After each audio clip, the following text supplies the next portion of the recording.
Montero es esposa, mamá, apasionada por Jesús. Junto con su esposo Danilo, pastorean la congregación en español de la iglesia Leywood en Houston desde el 2012. Es originaria de Barranquilla, Colombia.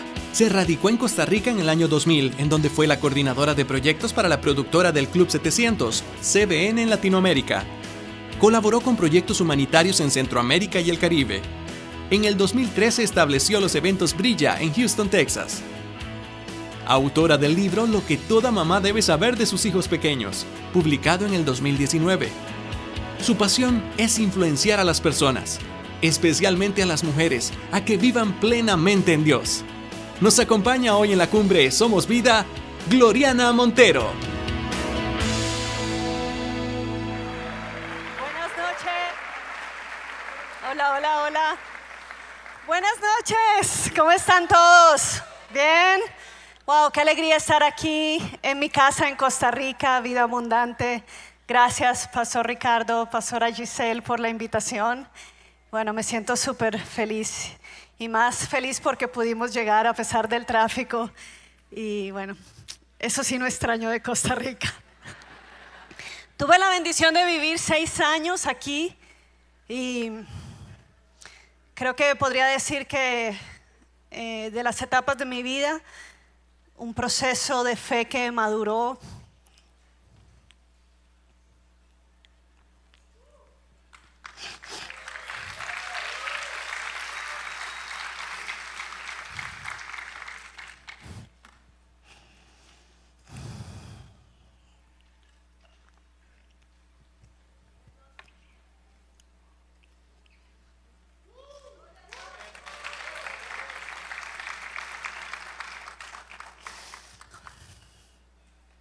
No pensé que se iba a sentir estar otra vez aquí y muchos domingos y sábados en la noche estuve desde esta plataforma y bendigo esta casa que fue una casa, un refugio para mí, mientras que tuve que salir de Colombia por un llamado, dejar lo único que conocía, mi casa, mi familia, y venir a estar 6 años en este país en donde realmente sabía que Dios había abierto un camino y tenía un propósito. Pero esos 6 años en este país fueron de formación, de la misericordia y de aprender más de la gracia de Dios para poder hoy testificar de eso desde donde estamos.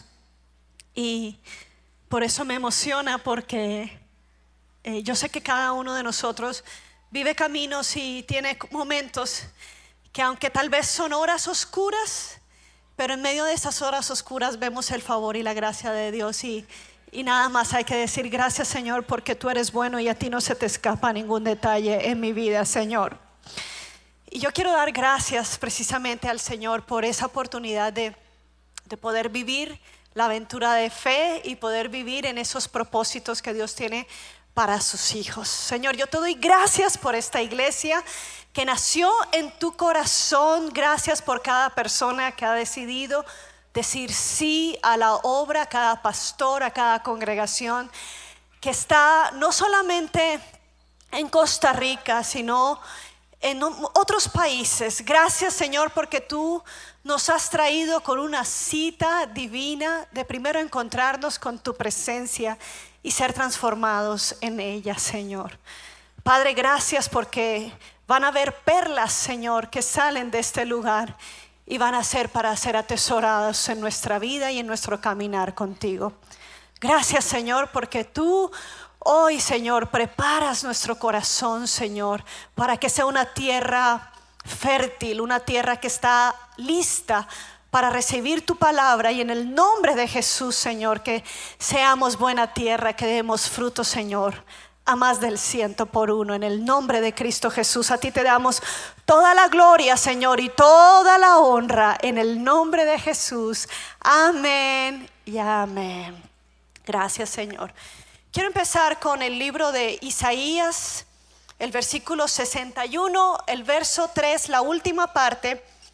Dice el Señor: serán llamados robles de justicia, plantío del Señor, para mostrar su gloria.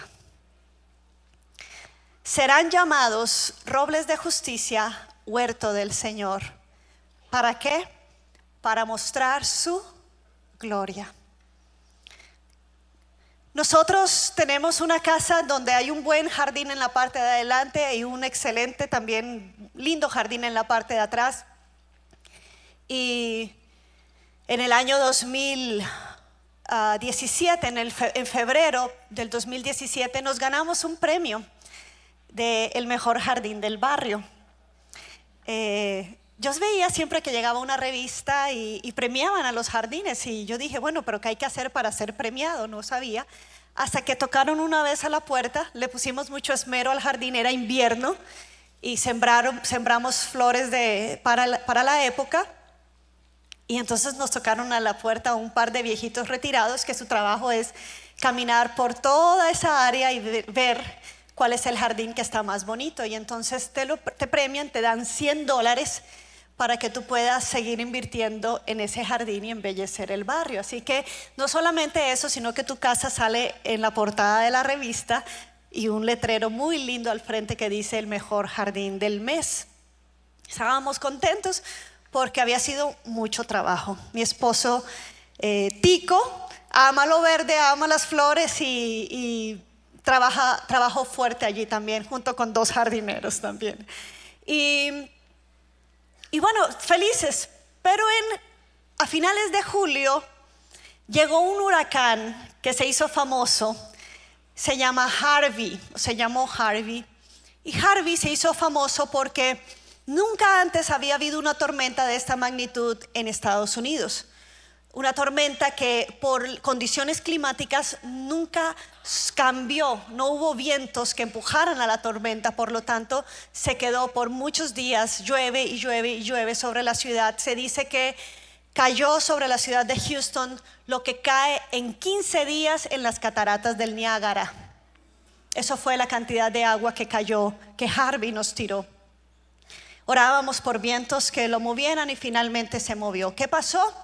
Que la ciudad se inundó, casi toda la ciudad. Hubo casas que se taparon completamente, y en nuestra casa también entró el agua, muy poco, pero lo suficiente como para obligarnos a salir 6 meses de nuestra casa y empezar un proceso muy difícil que recién estamos terminando después de 2 años y medio después.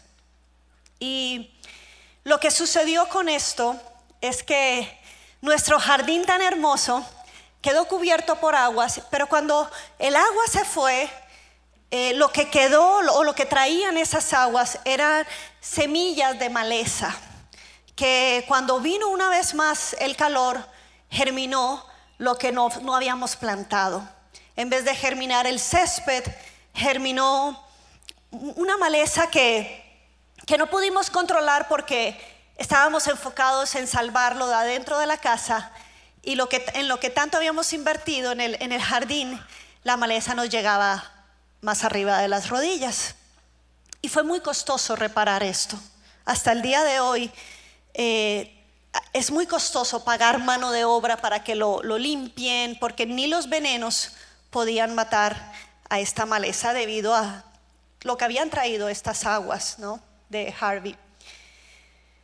Y entonces, hace unos meses, realmente a mí me dolió el codo de tanto tener que pagar, porque cada día que tú pagas un jardinero cuesta $120 el día, y para lograr sacar, ahora va a decir algunos, yo me voy de jardinero allá a Houston para poder limpiar la casa se toman 2 días, o sea que $240 cada vez que era incontrolable la maleza.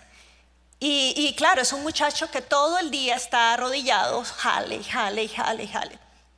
Entonces yo le dije a Danilo, mira, aquí somos 3, Victoria, tú y yo. Si lo hacemos en 5 días, en las tardes, cuando baje el sol, yo creo que la logramos, por lo menos la parte de atrás. ¿Por qué? Porque uno quiere pagar la parte de adelante, la que todo el mundo ve, porque habíamos tenido un premio, no podíamos dañar nuestra reputación.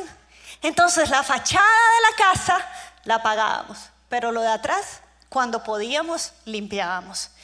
Y yo no soy una persona de que me guste mucho estar afuera, me molestan los mosquitos y la humedad, y Mi esposo ama estar afuera. Pero curiosamente, hace unos meses fue una terapia para mí el poder sacar. Y no entendía por qué le estaba agarrando el gusto. Y el tercer día que estoy allí arrodillada, empiezo a escuchar que Dios dice: ¿ves cómo cuesta un jardín? Es muy bonito verlo listo, pero nadie sabe el precio que se paga para que un jardín realmente se mantenga limpio y hermoso, sin químicos, ¿no? Y entonces me decía: así cuido yo tu corazón, así cuido yo tu corazón. No lo tomes que es tan fácil, que la obra ya se hizo y ya. Toma tiempo, y por temporadas la cosa se pone fea y yo tengo que meter mano y trabajar en tu corazón. Entonces fue un deleite para mí el estar allí, lo que luego me lleva a la palabra y empiezo a leer sobre los desiertos y cómo Dios promete a su pueblo llevarles a una tierra que fluye leche y miel. Pero ¿sabía usted que más del 75% de la región de Israel, más del 75% del país es un desierto? Pero esa gente ha convertido ese desierto en un lugar que fluye leche y miel. Los mejores ingenieros de agronomía están en Israel.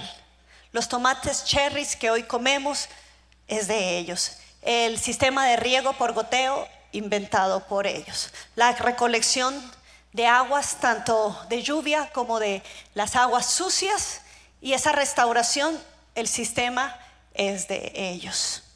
Y yo me doy cuenta que la tierra que fluye leche y miel es la tierra en donde Dios dice que va a fluir leche y miel. No es la tierra en sí, es la mano de Dios que está orando y trabajando y acompañando en esa tierra. Amén. Entonces, cuesta. Y el Señor es el único que puede transformar los desiertos en jardines. Y Él promete, como yo empecé a leer, Él promete que tú serás llamado jardín de Dios para la gloria de su nombre. Yo tengo un jardín. Mi jardín tiene límites cerca. Mi jardín habla del dueño, quien vive en esa casa. Ahora en Navidad colocamos lucecitas colocamos es mucha gente. El jardinero se montó un muchacho y en un arbolito que se le caen las hojas en el invierno le colocó en cada rama una línea de luz. La gente tenía que pasar y decir: qué hermoso, qué hermosa su casa. De hecho, pusimos así lucecitas que delimitaran al frente, y uno de los trabajadores que está terminando de remodelar la casa, que es de la iglesia, estacionó, no vio las luces y me reventó como 5 bombillos cuando estacionó. La vecina lo vio y salió y le dijo: señor, ¿usted vio lo que acaba de hacer? Y los americanos no se meten en problema ajeno. Y él le dijo: no, ¿qué hice? Usted acaba de reventar 5 bombillos. Oh, I'm sorry, dijo el señor. Dijo: no, yo voy a ir con usted a donde mi vecina y usted le va a decir que usted reventó esos 5 bombillos. Y dijo: ok, vamos. Entonces yo estoy ahí en mi casa, yo estoy esperando a Lío, el señor que me va a poner una puerta de vidrio, y cuando abro, qué raro, veo a Lío y a la vecina, no sabía que se conocían. Y me dice Lío: no nos conocemos, es que yo acabo de romper tus luces y ella quería asegurarse que yo te dijera que fui yo. Yo le dije: gracias señora, no se preocupe, va a mi iglesia y yo sé dónde vive. Entonces dijo: ok, dice ella, yo me quería asegurar de que esa persona respondiera, porque yo le dije a él que esta casa alegra el barrio. Wow. La verdad no sabía que estaba tan colorida, pero sí, tenía mucho color. Pero ella dijo: esta casa alegra el barrio. Y me quedo meditando. que nuestras vidas muestran quién es el dueño, de quién pertenecemos, para el buen nombre del dueño de esta vida, ¿no? Y entonces, mirando honestamente en mi vida, yo puedo tener una parte de al frente que se ve muy linda, pero ciertas partes de mi jardín donde crece maleza. Y el Señor quiere tratar con esas áreas que puedo llamar desiertos dentro de mi jardín. Y cómo Dios envía aguas que sanan mi vida, que sanan mis áreas que tal vez no son muy visibles porque están en el patio, pero que Dios, porque es el dueño del jardín, le interesa que todo su jardín sea saludable. Y encuentro que en la palabra de Dios hay causas por las cuales tenemos áreas en nuestra vida que son desierto, áreas en donde no son las que mostramos, no son las que ponemos al frente, áreas que tal vez ocultamos detrás de una buena maceta, pero no crece lo que deseamos que crezca allí. Y encuentro en la palabra de Dios por qué razón entramos o hay áreas de desierto en nuestra vida. Y quiero mencionar hoy 3 razones. Y la primera razón por la cual existen o vamos a desiertos es por nuestras propias acciones, por nuestras propias decisiones. Y quiero tomar como ejemplo la vida de Agar. Usted conoce la historia. Y Agar, siendo sierva de Sarai, tiene que huir al desierto. Dice la palabra de Dios en Génesis, en el capítulo 16, que cuando a Sara se le ocurre la idea de que su sierva, al pertenecerle a ella, todo hijo que naciera en esclavitud no le pertenece a un esclavo, sino le pertenece ¿a quién? Al amo. Esa es la ley de la esclavitud. Entonces ella tiene una buena conclusión, una buena idea.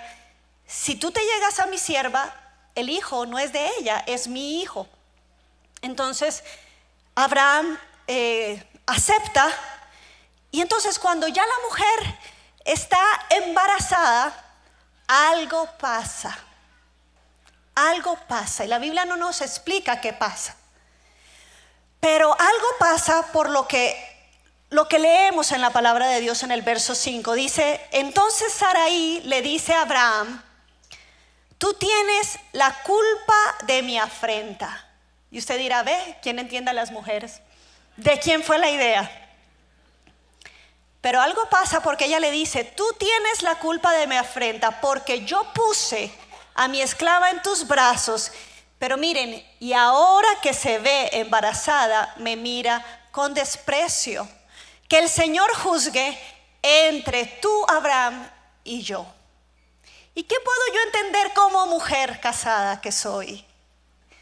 Que cuando se ve embarazada, y Sara tal vez le dice, Agar, necesito que vayas y mates al cabrito. Agar tal vez dice, sí.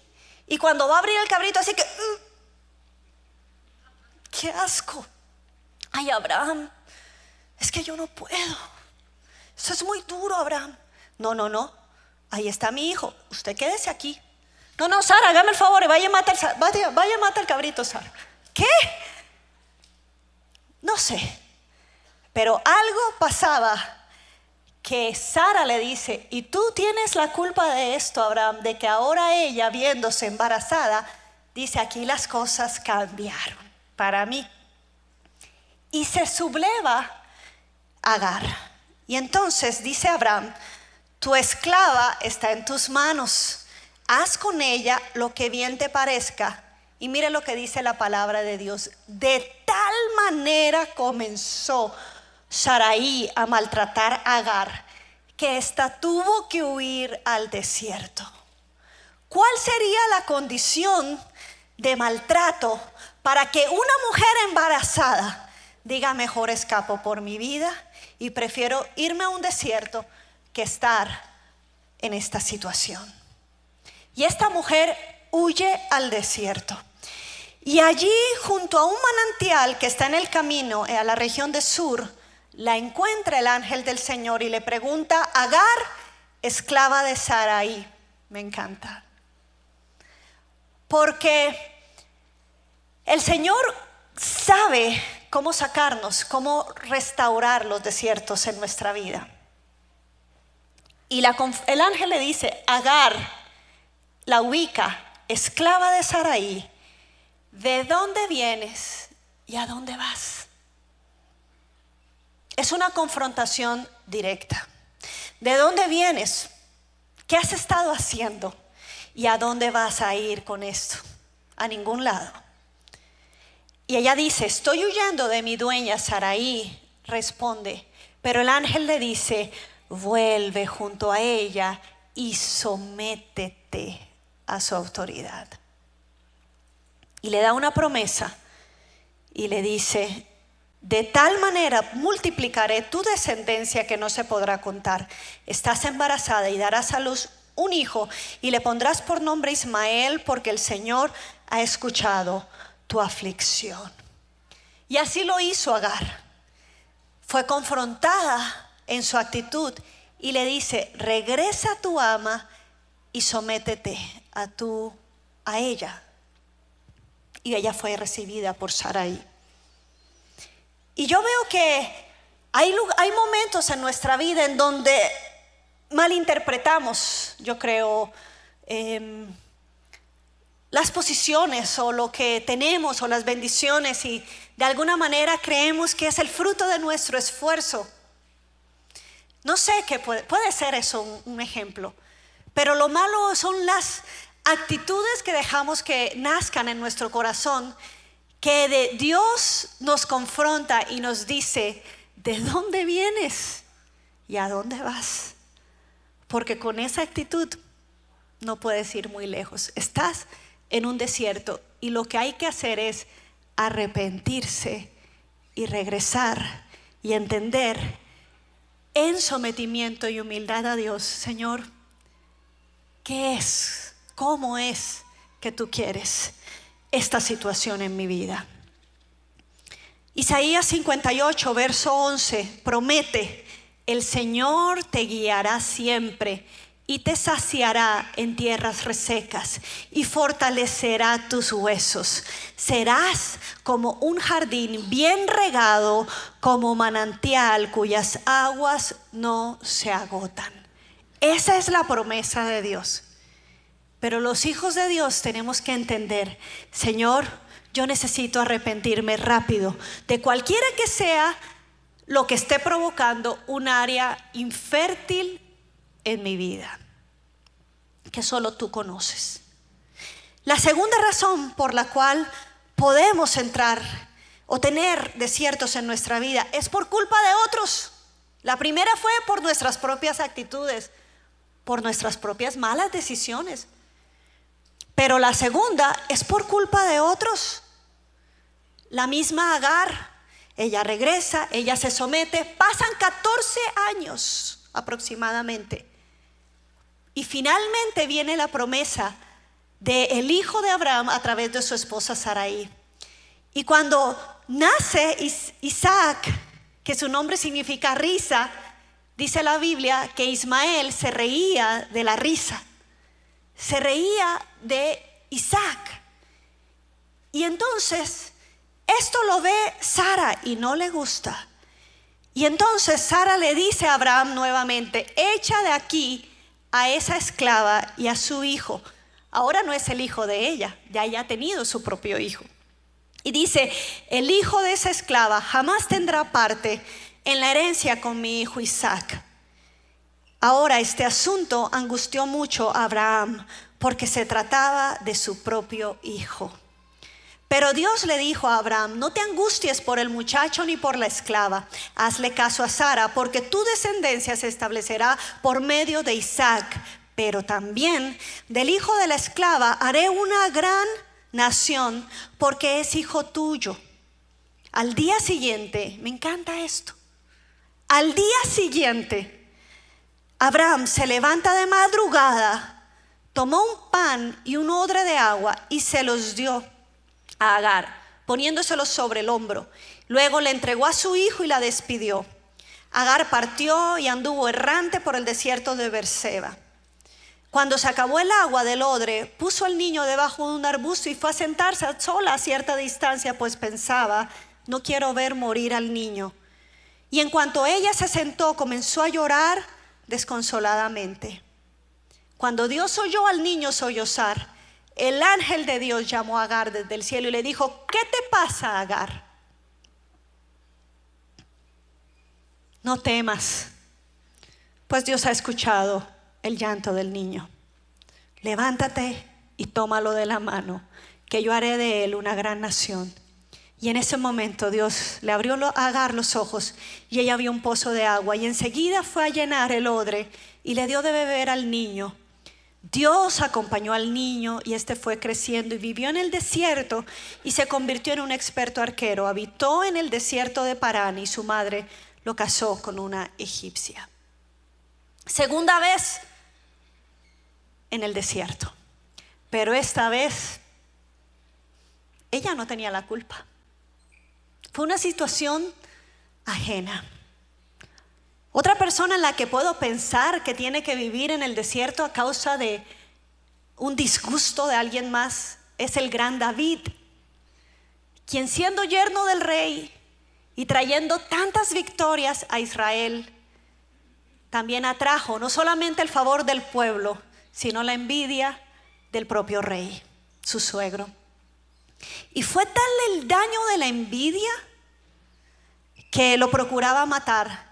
Y David encuentra refugio en las fortalezas del desierto, en unas cuevas, varias cuevas que menciona la Biblia que están en el desierto. Y en 2 ocasiones, usted conoce la historia, Dios le pone en las manos, le entrega en las manos al propio rey Saúl, y David, por temor a Dios, no toca su vida, pero le demuestra cuáles son las intenciones honestas del corazón de David. Años pasan en donde David tiene que estar en el desierto. Pero yo te voy a decir una cosa: independientemente de la razón por la cual estamos allí, yo puedo entender que cuando circunstancias o personas me arrojan en áreas donde me pisan, me maltratan, quizá el propio liderazgo, quizá vemos injusticias dentro de la iglesia, yo te quiero decir que aún allí hay lecciones que Dios quiere enseñarnos que no se aprenden en la primera fila de la iglesia ni desde el púlpito. Hay lecciones del corazón de Dios que se aprenden solo en el desierto. Si vemos, los mejores salmos de David fueron compuestos en las cuevas del desierto. ¿Por qué? Porque ahí solo tú eres mi refugio, solo tú eres la roca de mi salvación, solo tú eres mi escondedero seguro, Señor. Tú me escondes allí, Señor. Tú, Señor, peleas la batalla por mí. Tú, Señor, sacas mi cara. Sacas, Señor, la justicia. En ti esperaré, en ti confiaré. El Señor es mi pastor, nada me faltará. No fue desde el palacio que se compuso esto, fue desde el desierto, a causa de otros. David decide salir del desierto e irse a un lugar cómodo, y es a la tierra de los filisteos. Y él cree que allí va a estar seguro. Por un tiempo estuvo cómodo hasta que le quemaron Siglat, la ciudad donde la que le había dado el rey. Se la queman y es tiempo de regresar a Jerusalén. Porque a veces decimos: Señor, está muy largo este desierto, es muy injusto, no merezco, y queremos salir, pero la mano de Dios nos ubica.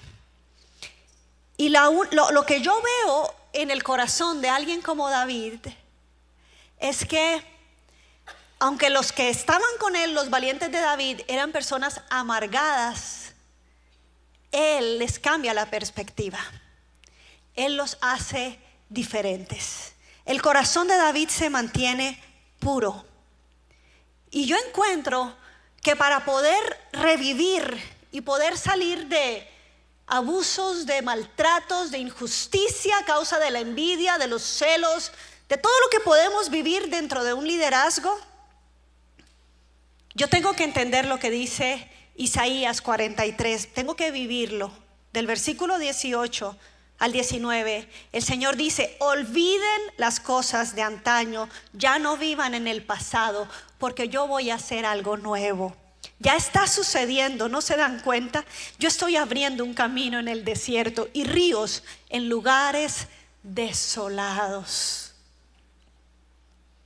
Dios es el Dios que ve. Y Dios prueba nuestros corazones en medio de la injusticia, en medio de lo que sufrimos sin merecerlo. Quizá un accidente, una tragedia, unas enfermedades que decimos: Señor, somos tus siervos. Señor, ¿qué pasa? Estamos entre líderes y yo puedo contar esto. Y recuerdo que mientras que estábamos en Colombia, justo antes de venir para Costa Rica, justo para el año en donde mi padre es asesinado en un intento de secuestro, nosotros en nuestra casa, él no vivía con nosotros, hacía 8 años que estábamos separados, pero ya él había conocido a Dios un año atrás, había recibido al Señor a través de mi mamá. Y vivimos un año muy bonito de realmente una restauración, pero yo no sabía que iba a durar un año. Y en nuestra casa, mi mamá había decidido abrir la casa para que fuera la segunda sede de una iglesia allá en Colombia, una muy buena iglesia. Y en esta iglesia rotaban a los pastores cada 4 años, 5 años, cambiaban al liderazgo. Duro para la congregación, duro para el pastor también. Creo que nada podría consolidarse porque venía la visión de uno y ¡ay, qué bonito! Y a los 4 años tenía que venir otro nuevo liderazgo y era la política de la iglesia. Y cuando mi padre muere, obviamente recibimos una herencia y lo que primero sentimos como familia fue renovar toda nuestra casa y hacerle una iglesia al Señor. Una gran ilusión teníamos para que nuestra casa fuera una iglesia realmente bien equipada para el Señor. Pero cuando vino este nuevo liderazgo, quería usar la casa de una manera incorrecta. Ya era por cuestiones de seguridad, no se podían hacer ciertas cosas. Y cuando él le dio un no por seguridad, lo interpretó de otra manera. Lo interpretó como rebelión, que queríamos hacer lo que nosotros, porque era nuestra casa, nuestro dinero. Y por como 8 años de haber estado funcionando la iglesia en mi casa, un domingo en pleno servicio llega la junta y cierran la iglesia sin decirnos nada.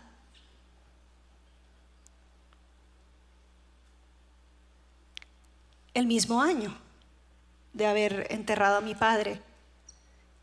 Y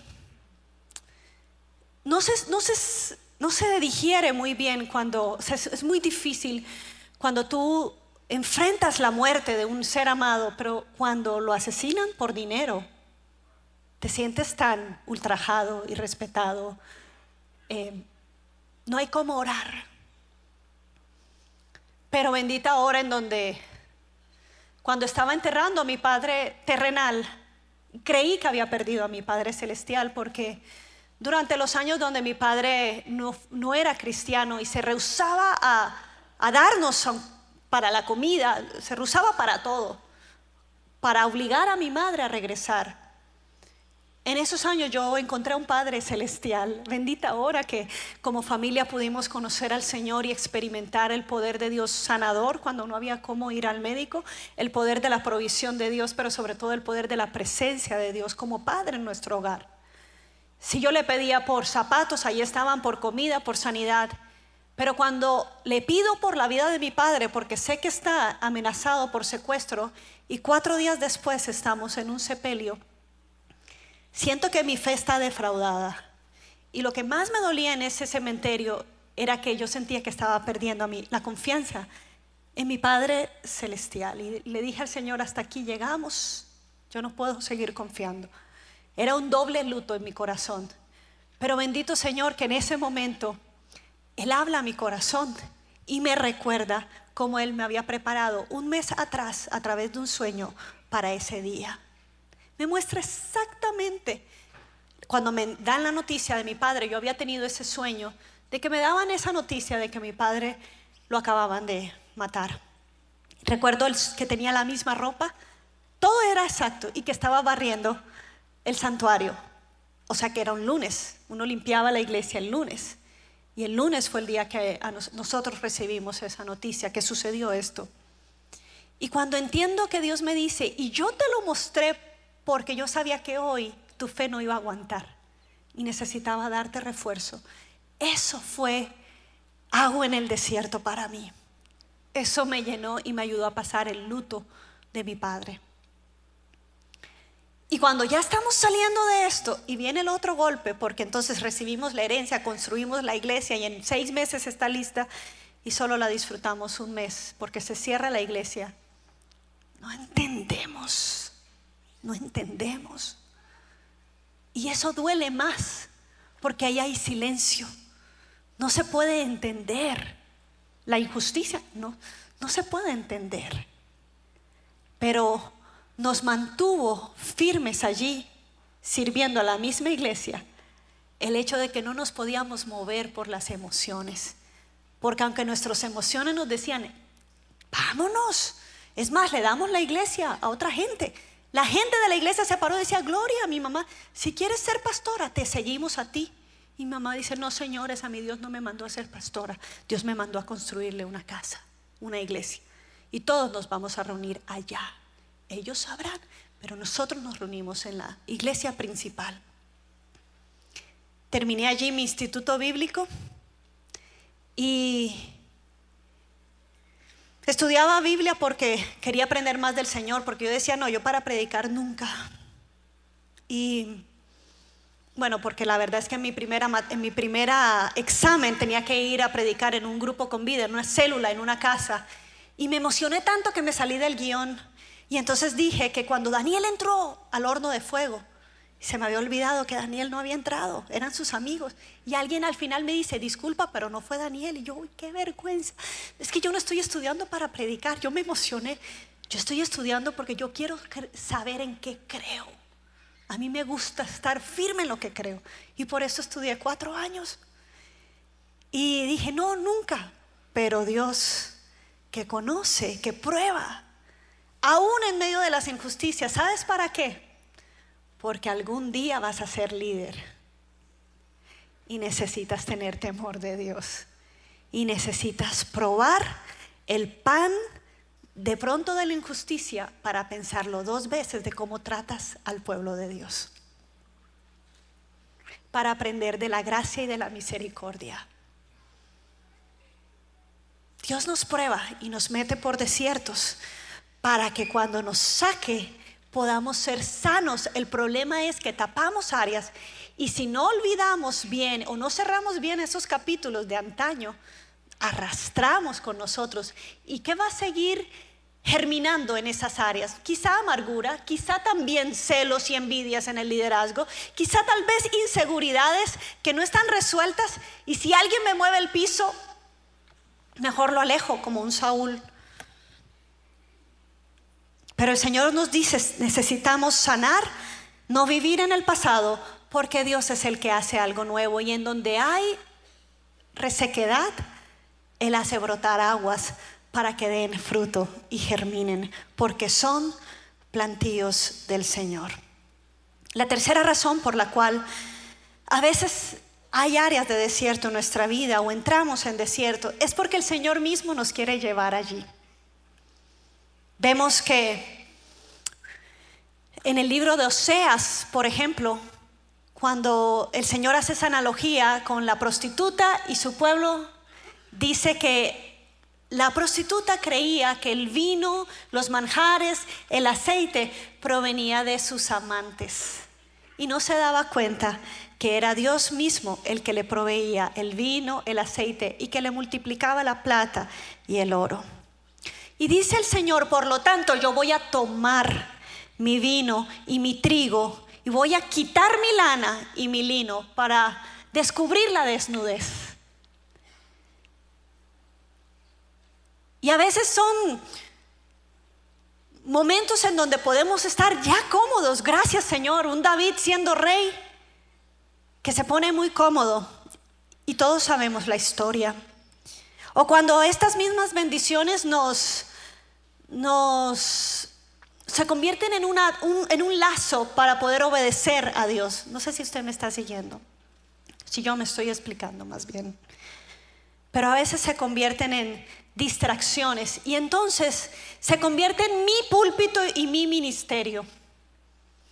Cuando nosotros recién recibimos la iglesia, teníamos quizá 1 año y medio cuando el pastor Marcos Witt renuncia, y también estábamos en Argentina y nos llaman, a partir de ahora son los pastores principales, gracias. Y nosotros dijimos, ¿y cuándo metimos la aplicación para hacerlo? Pero había que meterle ahí el hombro y cubrir a una iglesia. Y estamos en esto y no tenemos ningún bagaje ni ninguna experiencia, y te entregan algo muy grande. Es muy pesado, y entonces empiezas a lidiar con que de un domingo para otro a la iglesia se te va a la mitad. Se siente feo, es que afecta tu ego. Directamente te afecta. Entonces uno cerraba los ojos y uno decía, Señor, ¿qué va a pasar el otro domingo? Yo estaba en la alabanza, entraba de primero y yo no quería abrir, yo no quería saber. Yo decía, si hay 5 gatos o hay, no sé, si está lleno, no lo sé, Señor, pero aquí estamos. Y yo no sé si todos recuerdan de Julio Melgar, pero llegó a nuestra casa a 1 añito de estar allí. Y la palabra fue, el Señor tiene un gran problema con censar al pueblo. El Señor tiene un gran problema cuando censas al pueblo. El Señor no quiere que pierdas quién eres tú, tu identidad y tu llamado, y la huella única y el don que te ha dado para bendecir a su pueblo. Porque Cristo, cuando sube al cielo, dice que reparte a su iglesia dones para edificar a su iglesia, y a cada uno le da esos dones porque Él sabe lo que su iglesia necesita.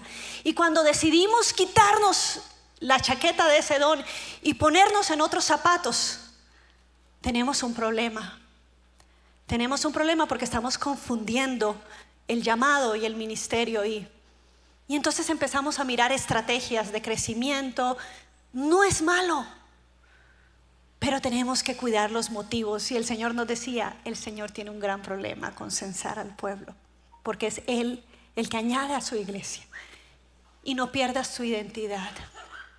No pierdan su identidad, fue el mensaje. Y eso fue liberador, porque no teníamos que seguir el ejemplo de alguien en el sentido de predicar lo mismo o hacer como tal, sino decirle, Señor, tú eres, y tú vas a hacerlo de manera única y singular, como me has hecho a mí de manera única y singular. Así es. Y entonces, cuando no queremos incomodarnos o salir u obedecer, el Señor nos sacude y no nos va a dejar con esas áreas allí. Sabes que durante este tiempo, la carga, la presión que a veces genera el ministerio, pues tenemos que seguir corriendo adelante, pero a veces se deteriora nuestro hogar, se deterioran las relaciones más importantes, y no nos dimos cuenta en qué momento trabajábamos juntos. Todo el tiempo estoy junto a mi esposo, pero no habían conversaciones honestas, no había vulnerabilidad en nosotros. No había tiempo para eso. No sabemos qué pasó, pero sí sabemos cómo Dios nos sacó de allí. Primero nos manda a una persona y corregimos el tema con la iglesia, pero después con nosotros mismos. Nos acostumbramos a mañas, nos acostumbramos a, no importa, el resto del jardín está lindo, aunque esto esté como seco, no importa. le ponemos una mata encima, algo hacemos, un pasto artificial, algo hacemos porque hay que seguir. Y recuerdo una noche que yo tenía una gran intriga por ver una película, pero yo soy malísima para ver películas solas. Hay personas que entran al cine solo, yo no sé cómo hacen. Mi esposo puede entrar al cine solo, yo creo que se acostumbró por tantos años de soltería, pero yo no puedo. Yo le digo, no, mijo, usted va al cine solo y tiene problema conmigo. Entonces, cuando yo quería ver una película, yo tenía que convencerlo. ¿Podemos ver tal cosa? Y él es súper, sí, claro, llevadero, buenísimo. Pero había una película, y tal vez usted la vio, y es The Shack, la cabaña, en donde habían pasado muchos años de que eso había salido, pero yo me quedé con la intriga de que yo nunca la vi, ni leí el libro. Entonces dije, pues no tengo tiempo para leer el libro, veamos la película. Y me dice él, no, gracias.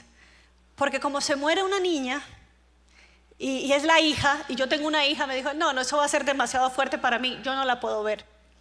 Y yo tenía tantas ganas, dije, bueno, yo la veo sola.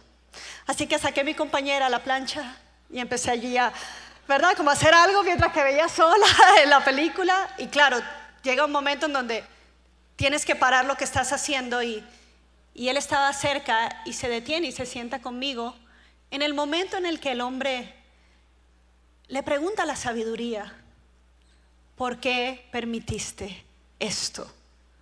Porque ¿dónde estabas?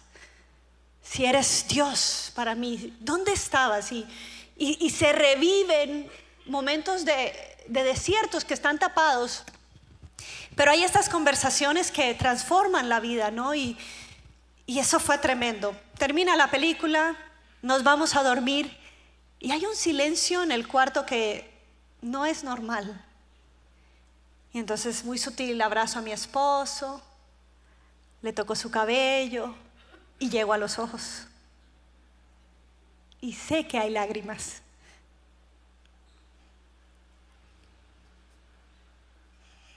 ¿Qué pasa? Bendita hora en donde el Espíritu Santo trae excusas, una conversación entre amigos o una película o algo en donde el corazón puede abrirse y podemos ser libres y podemos confiar y ser vulnerables y poder conversarle a alguien nuestras dudas, nuestros temores, nuestras preocupaciones y poder hacer revivir y darle lugar al Espíritu Santo para que Él venga a hacer lo que solo Él sabe hacer, que es sanar, restaurar y unir. Bendita hora, bendita hora.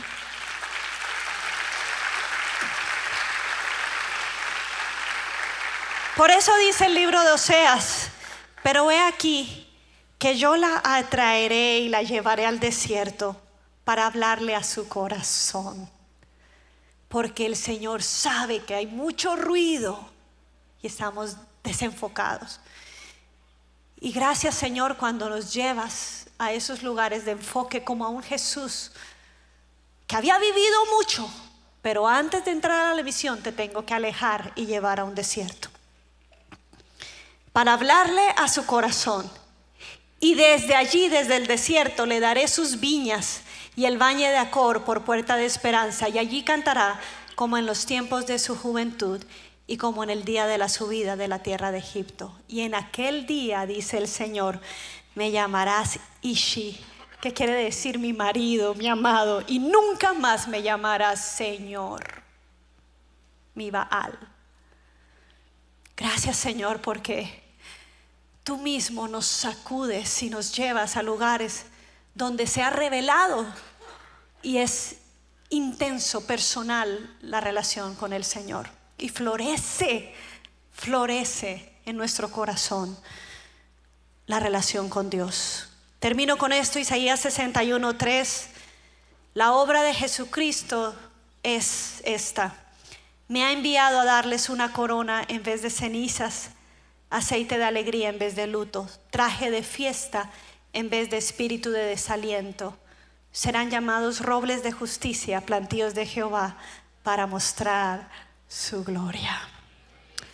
Gracias, Señor, porque tú, Padre, en tu misericordia, nos sanas y haces brotar aguas de tu río, de tu presencia, de tu trono, Señor, que llegan primero a nuestro corazón, Señor. Gracias, Señor, porque tú nos muestras si hay actitudes, Señor, que provocan sequedad en nuestra vida. Hoy nos arrepentimos, Señor, hoy nos arrepentimos. Te pedimos perdón por nuestras propias opiniones que se ponen encima de tu verdad y las justificamos muy bien. Perdónanos, Señor. Hoy nos humillamos delante de ti y te pedimos, alúmbranos, Señor, alúmbranos en áreas en donde hay soberbia, en donde hay, Señor, orgullo, en donde creemos que no la sabemos toda. Pero hoy te decimos, Señor, nos arrepentimos, Señor. ¿De dónde vienes y a dónde vas?, pregunta el Señor, porque así no te prospero. Tú sabes que la soberbia te pone en guerra con Dios, pero la humildad te da el favor y el abrazo del Señor. Señor, hoy nos volteamos a ti. Hoy no queremos tu espalda, hoy queremos tu rostro, Señor, tu rostro sobre nuestras vidas, Padre. Señor, yo te pido por todo aquel que esté atravesando situaciones de injusticia, situaciones, Señor, de abuso, situaciones de cansancio, de luto, de enfermedad, situaciones, Señor, en donde no dependen de nosotros, Señor, pero yo oro que tú das fuerzas nuevas al cansado, como dice Isaías 40. Tú levantas, Señor, al que no tiene fuerzas, lo sostienes, Señor. Y hoy yo pido que del trono de Dios hay vida para ti. Se abren caminos en el desierto. Y oro, Señor, también por relaciones y situaciones, Señor, en donde estamos secos y necesitamos que hagas algo, Señor, porque podemos estar al límite. Y en el nombre de Jesús oro, Señor, que tengamos relaciones con vida, Señor, relaciones en donde podamos abrir el alma y el corazón y sabernos y vernos vulnerables, Señor. Yo te pido en el nombre de Jesús que tú restaures matrimonios, que vuelvan a haber conversaciones honestas, Señor, o conversaciones en donde no se use la información como un arma, Señor, para destruir, sino en donde sean dos que se levantan a pelear, Señor, en donde haya unidad. Yo pido, Señor, que tú seas perdonándonos, Señor, cuando realmente no respetamos, no honramos a nuestro cónyuge en nuestro corazón, Señor, aunque de labios lo hagamos. Pero yo te pido que tú, Señor, nos ayudes a amarnos con honestidad y con misericordia también, Señor, que seamos los que dan palabra de vida, Señor, al que está a nuestro lado, en el nombre de Jesús, para entonces que esas aguas salgan por el templo y corran, Señor, en nuestra ciudad y sanen, Señor, y traigan vida y se lleven todo lo que está podrido, todo lo que está estancado, todo lo que huele mal. En el nombre de Jesús oramos por ese río de tu Espíritu Santo, Señor.